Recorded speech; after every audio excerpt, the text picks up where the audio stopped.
Hello everyone, मैं शिवम शर्मा स्वागत करता हूं आपके अपने all about physical education channel पे। तो चलिए शुरू करते हैं। आज हम करने जा रहे हैं पार्ट 2, जो कि यूनिट 1 प्लानिंग एंड स्पोर्ट्स का है, क्लास 12th का। ठीक है, पार्ट 1 मैं आपको करा चुका हूं, तो उसका जो लिंक है वो इस वीडियो के डिस्क्रिप्शन में दे दूंगा, आप वहां जाके देख सकते हैं। इस चैप्टर के नोट्स क्वेश्चन आंसर की फॉर्म में और एमसीक्यू क्वेश्चंस आपको वीडियो के डिस्क्रिप्शन में मिल जाएंगे, आप वहां जाके डाउनलोड कर सकते हैं। और हाँ, रिक्वेस्ट है, अगर वीडियो अच्छी लगी तो प्लीज लाइक जरूर करिएगा, अपने क्लासमेट के साथ शेयर करिएगा, चैनल को सब्सक्राइब करे बिना बिल्कुल मत जाइएगा। तो चलिए बिना देरी के शुरू करते हैं। जो पहला टॉपिक आज का है हमारा वो है बाय, कि बाय होता क्या है पहले ये जानेंगे। बाय हम कौन सी टीम को देते हैं और क्यों देते हैं और कैसे देते हैं, ये सारी चीजें आज हम जानेंगे। ठीक है, तो बाय क्या होता है, बाय की डेफिनेशन की बात करूं तो बाय एक तरह का वो प्रिविलेज है, हम जिस भी टीम को ये प्रिविलेज देते हैं वो टीम फर्स्ट राउंड में मैच नहीं खेलती है, डायरेक्टली सेकेंड राउंड में वो टीम मैच खेलती है। इतना क्लियर हुआ? एग्जाम्पल बता रहा हूं, फिक्सचर को जज मत करना। एग्जाम्पल है 1 2 3 4, ये 4 टीमें हैं आपकी। अब ये फर्स्ट राउंड है, यहां पर ये सेकेंड राउंड है। अगर फर्स्ट राउंड का मैच हम खिलाएंगे अगर हम फर्स्ट राउंड में मैच खिला रहे हैं, 1-2 को मैच खेला फर्स्ट राउंड में, तो एक टीम जीत के सेकेंड राउंड में आ जाएगी ना, फर्स्ट आ गई। बट 4 को हमने बाय दे रखी, इसको हमने क्या दिया, इसको हमने बाय दे दी, तो ये फर्स्ट राउंड में ये वाला मैच खेलेगा ही नहीं 4, ये डायरेक्टली कहां पहुंच जाएगा, ये डायरेक्टली सेकेंड राउंड में पहुंच जाएगा, और जो भी सेकेंड राउंड का मैच होगा वो हमारा 4 खेलेगा। आई होप इतना क्लियर हो गया ना। अब बात करते हैं, बिल्कुल सिंपल तरीका बताऊंगा, आप नंबर ऑफ टीम देख के बता सकते हो कि इन नंबर ऑफ टीम को हमें बाय देनी है या नहीं देनी है। मींस अगर आपके पास नंबर ऑफ टीम आ रहा है, लाइक नंबर ऑफ टीम 7 आ गई, नंबर ऑफ टीम 21 आ गई, नंबर ऑफ टीम 27 आ गई, या नंबर ऑफ टीम आपके पास 8 आ गई, तो आप देख के बता देंगे कि इस फिक्सर में हमें बाय देनी है या नहीं देनी है। वो कैसे बताएंगे अभी मैं आपको बताता हूं। देखिए, सबसे पहला, जो भी टीम आपकी नंबर ऑफ टीम, एग्जाम्पल ले रहा हूं 4 का, जो भी नंबर ऑफ टीम आपकी 2 की पावर में आती है, कैसे, अब ये 2 into 2 होता है, 2 2 4 हो गया हमारा, तो इसको हम कैसे लिख सकते हैं, 2 की पावर 2 में लिख सकते हैं। तो अगर हम किसी भी नंबर ऑफ टीम को ऐसे लिख सकते हैं तो उसमें हम बाय नहीं देते हैं। ठीक है, क्या नहीं देते, बाय नहीं देते हैं। अब बात करते हैं 8 की, जैसे नंबर ऑफ टीम आपके पास 8 है, आप देख के बता सकते हैं हमें इसमें बाय देनी है नहीं देनी है। कैसे बता सकते हैं आप, देखिए अगर हम इसको करें 2 into 2 into 2, 2 2 4, 4 2 8, 8 आ गया, मीन्स 2 की पावर 3, इसमें हम बाय नहीं देंगे क्योंकि ये एग्जैक्ट 2 की पावर में आ रहा है। क्लियर हो गया। अब बात करते हैं 6 की, तो 6 है हमारा, 6 भी हमारा इवन नंबर ही है ना, तो इवन नंबर, देखिए 6 को हम लिख सकते हैं क्या, 2 into 2 into 2, 2 2 4, 4 2 8, मीन्स 6 को हम 2 की पावर में नहीं लिख सकते हैं। तो इसलिए हम 6 नंबर ऑफ टीम जब भी हमारे पास आएंगी हम उसमें बाय का फॉर्मूला लगाएंगे और बाय निकालेंगे। आई होप इतना क्लियर हो गया। अब इससे कंक्लूजन क्या निकला, वो सारी नंबर ऑफ टीम जो 2 की पावर में नहीं लिखी जा सकती हैं, उन सारी टीमों को हम बाय देंगे, चाहे वो इवन नंबर ऑफ टीम हो चाहे वो ऑड नंबर ऑफ टीम हो। I hope I am clear ना। एग्जैक्ट 2 की पावर मतलब क्या, जैसे 4 है तो 2 2 4 मतलब 2 की पावर 2, क्लियर है। अब 6 है तो 6 को हम नहीं लिख सकते ना, 2 की पावर में 6 को लिख सकते हैं, नहीं लिख सकते, मींस इसमें हमें बाय देनी है और ऐसे नंबर्स में हमें बाय नहीं देनी है। आई होप क्लियर हो गया। तो बाय क्या थी, बाय एक तरह की वो प्रिविलेज थी, जिस भी टीम को ये प्रिविलेज दी जाती है वो फर्स्ट राउंड में नहीं खेलती है, वो डायरेक्टली सेकेंड राउंड में खेलती है। आई होप इतना क्लियर हो गया ना। अब हम बात करते हैं कि बाय दी क्यों जाती है। सबसे पहली बात, बाय हमेशा दी जाती है फिक्सचर को बैलेंस करने के लिए। एग्जाम्पल मैं आपको बताता हूं, 1 2 3 4 5 6 है, ठीक है, आपने एक मैच खिला दिया, यहां पर ये मैच खेल लिया, बट आगे यहां 1 जीता, यहां पर कौन जीता, यहां पर आपका 3 जीत गया और यहां पर 5 जीत गया, बट आगे तो मैच नहीं हो पाएगा ना, ये टीम अलग रह जाएगी, हम इसका मैच किससे कराएंगे आगे, तो इसलिए हम बाय देते हैं ताकि हमारा फिक्सचर बैलेंस हो और आखिरी मैच तक आराम से टीमें खेल सके। आई होप इतना क्लियर हो गया। इसके कुछ पॉइंट्स हैं बाय की डेफिनेशन लिखने के लिए, वो आपके सामने आ रहे हैं, आप देख सकते हैं, डायरेक्टली ये सारे पॉइंट लिख देना आप, आपके मार्क्स कोई भी नहीं काटेगा, इतनी मैं गारंटी देता हूं। ठीक है, आई होप आपको बाय क्लियर हो गया कि बाय होता क्या है। अब बाय देनी कैसी है ये मैं आपको बता देता हूं। एग्जाम्पल, आपको नंबर ऑफ टीम दे रखी है 6, ठीक है, ये आपकी क्या है, ये आपकी टोटल नंबर ऑफ टीम्स हैं, ठीक है। तो 6 नंबर ऑफ टीम है, आपको पता है ये 2 की पावर में तो है नहीं, तो हम इसमें बाय देंगे ही देंगे। तो बाय देने का फॉर्मूला क्या होता है, 2 की power x minus number of team, ठीक है, ये आपका बाय का फॉर्मूला हो गया। अब 2 की पावर x क्या है, ये हमें वो पावर बतानी है यहां पर जो इससे हाईएस्ट हो। तो 6 के बाद में नेक्स्ट 2 की पावर कौन सी आती है, अगर हम 6 यहां लिख दें तो 2 इंटू 2 4 है, ठीक है, 4 तो 6 से छोटा ही है। अब एक और 2 से इंटू करते हैं तो कौन सा आएगा, 8 आएगा। 8 हमारा 6 से बड़ा है ना, तो मींस जो हम यहां 2 की पावर लिखेंगे वो कौन सी लिखेंगे, वो 2 की पावर 3 लिखेंगे। तो यहां पर x की जगह हमारा 3 आ जाएगा। इसको आप सॉल्व करेंगे, 8 माइनस 6 नंबर ऑफ टीम है, तो नंबर ऑफ टीम हमारी 6 थी। अब इसको हम माइनस करेंगे तो हमारा कितना आ जाएगा, हमारा 2 बचेगा। 2 हमारी क्या आ जाएंगी, हमारी बायज आ जाएंगी। मींस हमारे फिक्सचर में हमें 2 बाय देनी पड़ेंगी। आई होप क्लियर हो गया बाय कैसे निकालते हैं सारे बच्चों को।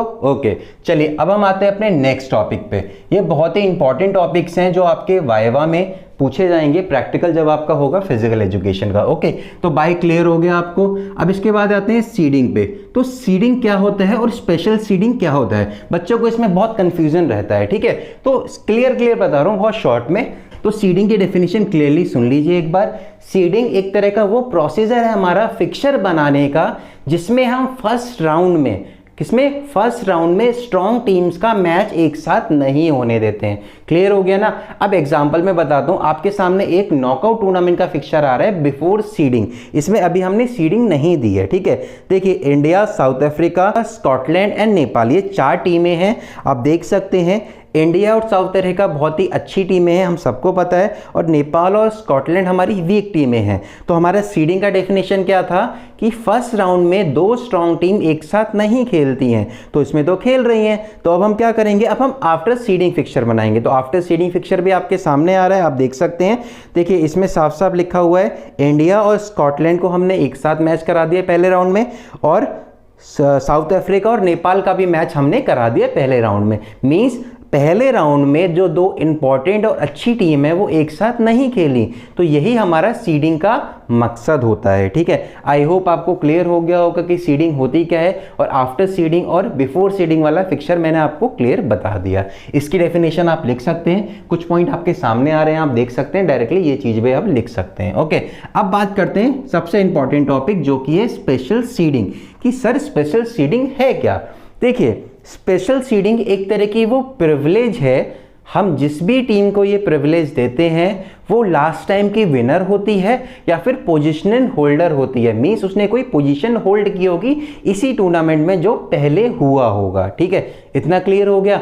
अब इससे क्या होगा, इससे हम उस टीम को डायरेक्टली क्वार्टर फाइनल और सेमीफाइनल में खेलने का मौका देते हैं। मींस जिस भी टीम को स्पेशल सीडिंग दी जाती है वो डायरेक्टली सेमीफाइनल और क्वार्टर फाइनल में खेलती हैं। आई होप इतना क्लियर हो गया ना। तो ये क्लियर हो गया। इसका फिक्सचर मैं आपको बताऊंगा, मैंने बना रखा है मेरे चैनल पे, आप देख सकते हैं। अब इसके बाद आते हैं 4th टॉपिक पे, जो कि इस वीडियो का हमारा लास्ट है, कि हमारा कंक्लूजन टूर्नामेंट है। तो आप सबको पता है कंक्लूजन टूर्नामेंट होता क्या है। कंक्लूजन टूर्नामेंट एक तरह का वो टूर्नामेंट होता है जिसमें जो भी सेमीफाइनल में टीम हार जाती हैं उनके बीच में मैच कराया जाता है। एग्जाम्पल्स मैं आपको बता देता हूं, जैसे 4 टीमें हैं, 1 2 3 4 है, ठीक है। ये टीम आपकी सेमीफाइनल राउंड में पहुंची है। अब आप सबको पता है जब सेमीफाइनल मैच होता है तो इनके बीच में मैच हुआ सेमीफाइनल, 1 जीत गई और यहां से 4 जीत गई, तो इन दोनों के बीच में तो फाइनल होगा ना। पर यहां पर जो हारी है, मींस 2 हारी है और 3 हारी है, तो इन दोनों के बीच में जो 3rd पोजीशन फाइंड करने का या फिर 4th पोजीशन फाइंड करने का टूर्नामेंट होता है उसको हम ये वाला टूर्नामेंट कहते हैं। आई होप आपको ये चीज क्लियर हो गई होगी।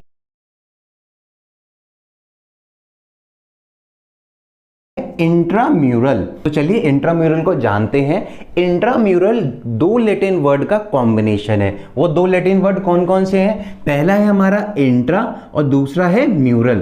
तो इंट्रा का मतलब क्या होता है? इंट्रा का मतलब होता है इनसाइड। क्या होता है? इनसाइड, ठीक है। और म्यूरल का मतलब होता है विद इन द वॉल्स। मतलब ये आपका स्कूल है, कोई स्कूल है, ये इसकी चार दीवारी है, मींस ये इसका कैंपस है। तो अगर इस कैंपस की वॉल्स के अंदर कोई भी आपकी स्पोर्ट्स एक्टिविटी हो रही है और सिर्फ इस स्कूल के बच्चे ही उस एक्टिविटी में पार्टिसिपेट कर रहे हैं, तो वो एक्टिविटीज हमारी कौन सी एक्टिविटीज होती हैं? वो हमारी इंट्राम्यूरल एक्टिविटीज होती हैं। आई होप इतना क्लियर हो गया। तो डेफिनेशन एक बार दोबारा रिपीट कर देता हूं। Intramural is a combination of two Latin word. पहला हमारा इंट्रा, जिसका मतलब इनसाइड होता है, और दूसरा हमारा म्यूरल है, जिसका मतलब विद इन द वॉल्स होता है।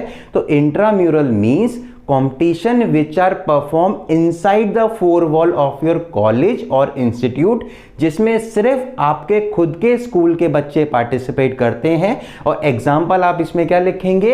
एग्जाम्पल आप इसमें लिखेंगे आपके इंटर हाउस मैच होते हैं ना आपका, तो वो आपका इंट्राम्यूरल एक्टिविटीज का एग्जाम्पल है। आई होप आपको क्लियर हो गया होगा ना। अब देखिए सेकंड टॉपिक हमारा क्या है? Objectives of intramural. तो देखिए कोई भी चीज हम करते हैं, लाइक मैं आपको पढ़ा रहा हूं तो मेरा भी कोई ऑब्जेक्टिव है। मेरा क्या ऑब्जेक्टिव है?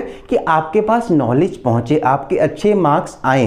तो ऐसे ही इंट्राम्यूरल एक्टिविटीज कराने का खुद का कोई ऑब्जेक्टिव होता है। क्या होता है? सबसे पहला ऑब्जेक्टिव आंख बंद करके लिख देना, रिक्रिएशन ऑफ द स्टूडेंट। आप सबको पता है जब आप फर्स्ट पीरियड से लेके 6 पीरियड तक आप आराम से अपना पढ़ते रहते हैं, बट जैसे ही 7th पीरियड में आपको गेम्स मिलता है आप एकदम हाईली चार्ज हो जाते हैं। तो वो क्या होता है? वो रिक्रिएशन होता है। तो इन एक्टिविटी से हम रिक्रिएशन करते हैं बच्चों का हमारे स्कूल के। तो पहला ऑब्जेक्टिव क्या हो गया? रिक्रिएशन।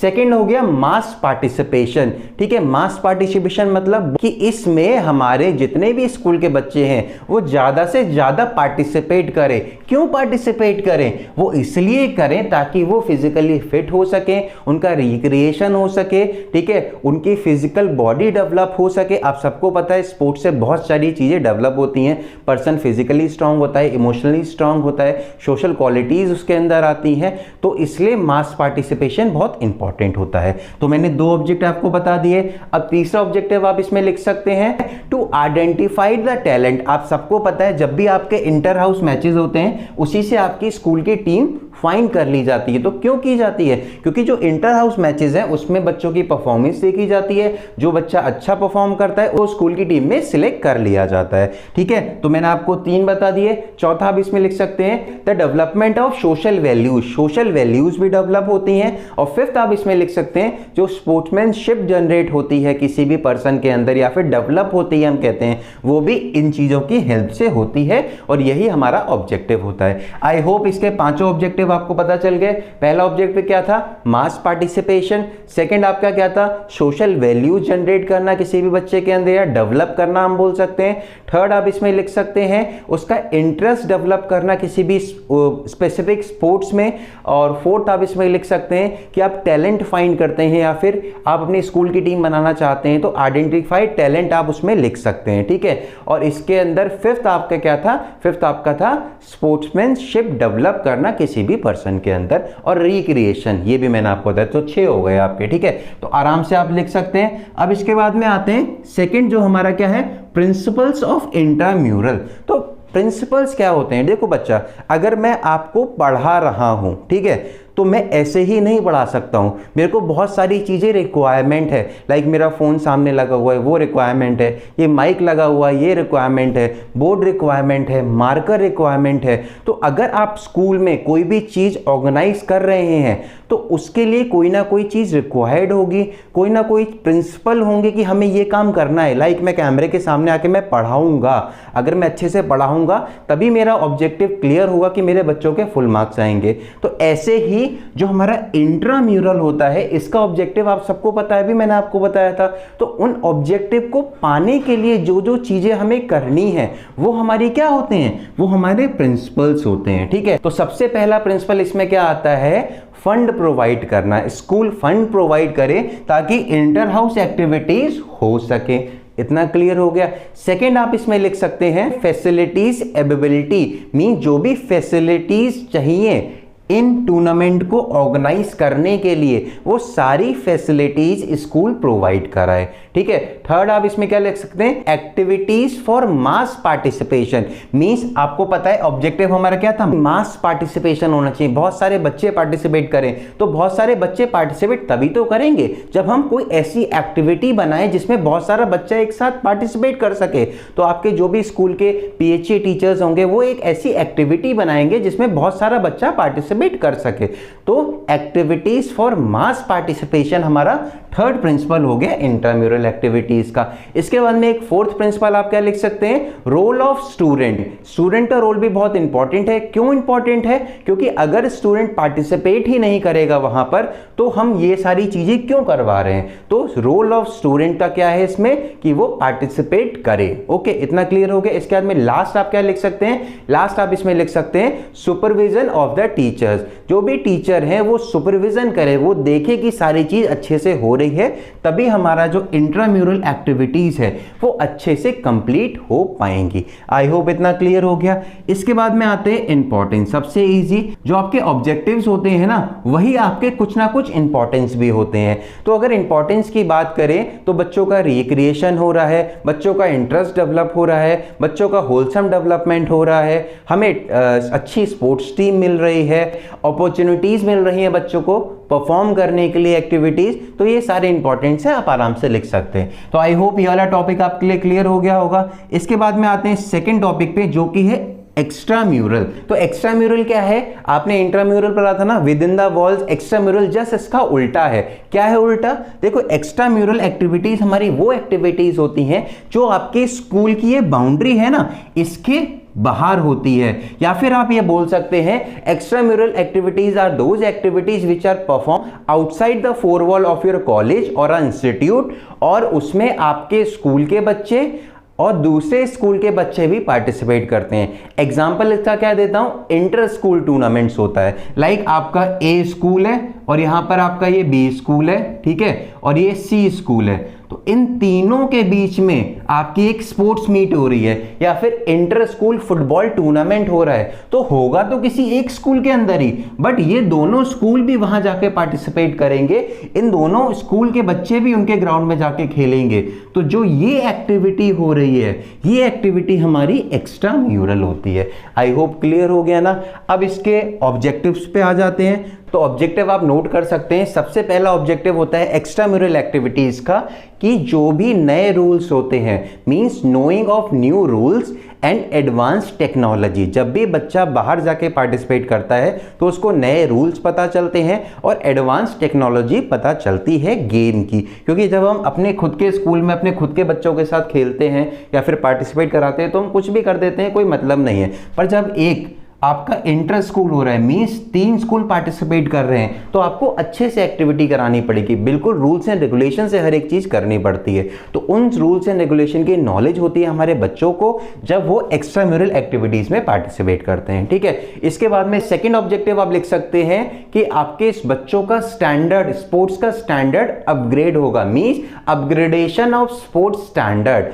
किसी भी बच्चे का स्पोर्ट्स स्टैंडर्ड कब अपग्रेड होता है, जब उसको न्यू रूल्स एंड रेगुलेशन पता चलते हैं, जब वो किसी बाहर वाले टीमों के साथ मैच खेलता है, तब उनको पता चलता है अरे मैं ये वीक हूं, मेरे अंदर ये कमी है, मेरे से अच्छे अच्छे प्लेयर्स हैं, तो वो और मेहनत करता है ताकि वो उनसे अच्छा बन सके। तो ये आपका स्टैंडर्ड ऑफ स्पोर्ट्स का अपग्रेडेशन भी हमारा एक्स्ट्राम्यूरल एक्टिविटीज का ऑब्जेक्टिव है। ठीक है, इसके बाद में थर्ड आप ऑब्जेक्टिव इसमें लिख सकते हैं बिल्कुल सेम, टू डेवलप स्पोर्ट्समैनशिप। ठीक है, स्पोर्ट्समैनशिप को डेवलप भी ये चीज करती है। तो आई होप आपको 3 ऑब्जेक्टिव पता चल गए होंगे। इसके बाद में आते हैं अपने नेक्स्ट टॉपिक पे जो कि है इंपॉर्टेंस ऑफ एक्स्ट्राम्यूरल एक्टिविटीज। तो एक्स्ट्राम्यूरल एक्टिविटीज के इंपॉर्टेंस क्या होते हैं, तो मैंने आपको बताया था जो आपके ऑब्जेक्टिव होते हैं सिमिलरली वही चीज आपके इंपॉर्टेंस बन जाते हैं। आपको बनाने का तरीका आना चाहिए। इंपॉर्टेंस ऑफ एक्स्ट्राम्यूरल एक्टिविटीज आप लोग मेरे को कमेंट सेक्शन में बताएंगे।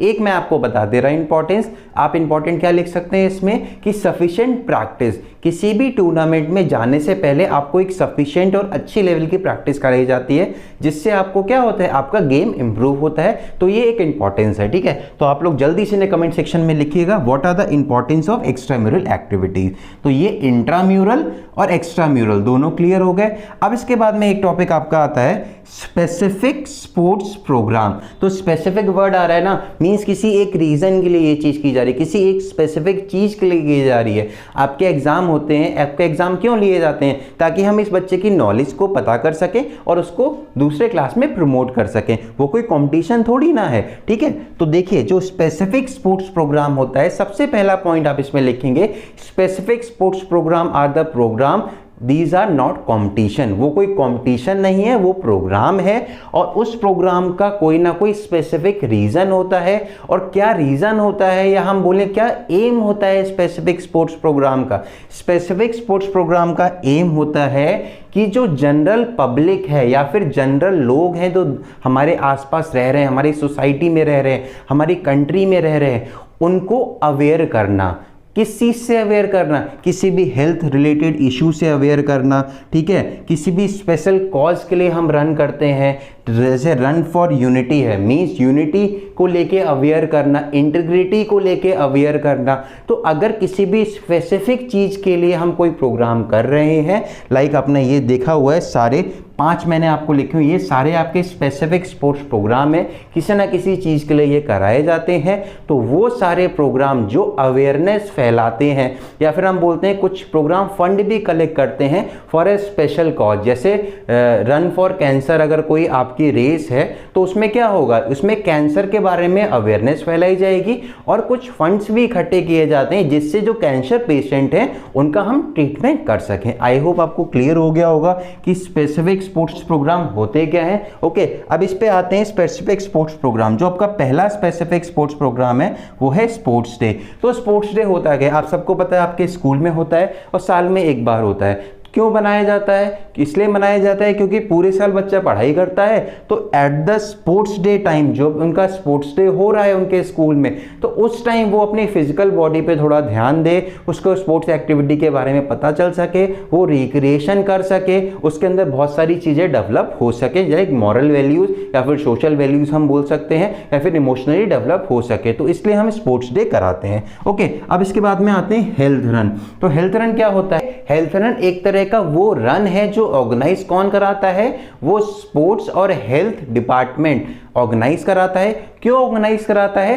फंड रेज करने के लिए फॉर द चैरिटी, और साथ ही साथ वो अवेयरनेस प्रोवाइड करता है फिटनेस और हेल्थ को लेके। आई होप इतना क्लियर हो गया ना। अब इसके बाद में तो थर्ड है रन फॉर फन। तो रन फॉर फन क्या होता है? रन फॉर फन भी एक तरह की वो रन है जो हमारी पब्लिक है या फिर पीपल हैं उनके बीच में फिटनेस को लेके, उनकी हेल्थ को लेके अवेयरनेस प्रोग्राम बताए जाते हैं कि आप कैसे फिट रह सकते हैं। उनको अवेयर करा जाता है कि आपकी हेल्थ कितनी इंपॉर्टेंट है, इसलिए आप फिट रहें, और साथ ही साथ फंड रेज किए जाते हैं चैरिटी करने के लिए। आई होप इतना क्लियर हो गया। अब इसके बाद में आते हैं रन फॉर स्पेसिफिक कॉज। तो देखिए स्पेसिफिक वर्ड आ गया ना, तो मीन्स वो रन जो किसी भी स्पेसिफिक कॉज के लिए कराई जा रही है वो हमारी रन फॉर स्पेसिफिक कॉज हुई। और कॉजेज कौन से हो सकते हैं? लाइक कैंसर के बारे में अवेयर करना, या फिर कोई भी डिजीज नहीं आई है लाइक कोविड वायरस है, उसके लिए सोशल डिस्टेंसिंग बना के अगर कोई रन की जाए और बताया जाए कि आपको ऐसे ऐसे सोशल डिस्टेंसिंग करनी है, कोरोना वायरस आ चुका है तो उससे कैसे बचना है, इन सारी चीज़ों के बारे में बताया जाए, तो वो हमारे रन फॉर स्पेशल कॉज हो गया, और इससे चैरिटी के लिए फंड भी रेज होते हैं। ठीक है, अब इसके बाद में रन फॉर यूनिटी। तो यूनिटी वर्ड आ गया, मींस पीस के लिए या फिर लोगों के बीच में यूनिटी बनी रहे, इसके लिए, इसकी अवेयरनेस के लिए, बताने के लिए कि हमें यूनाइट रहना है। तो ये हमारी रन फॉर यूनिटी का ऑब्जेक्टिव होता है और यही हमारी रन फॉर यूनिटी होती है। आई होप आपको ये सारे टॉपिक क्लियर हो गए होंगे। इसी के साथ हमारा ये चैप्टर यहाँ खत्म होता है। इसमें फिक्सचर बचे हैं, फिर मैं बता रहा हूँ, प्लेलिस्ट आपके सामने आ रही है, इस प्लेलिस्ट में सारे फिक्सचर हैं। ये तीनों वीडियो देख लीजिए, फिक्सचर देख लीजिए। आपके इस चैप्टर से जो 8 मार्क्स का क्वेश्चन आता है आपका, वो कहीं भी नहीं जाएगा। ठीक है, मीन्स जो 8 मार्क्स इस चैप्टर के हैं वो आपके कहीं भी नहीं जाने वाले। ओके, तो चलिए बस, thank you so much, keep learning, keep supporting. जय हिंद, वंदे मातरम।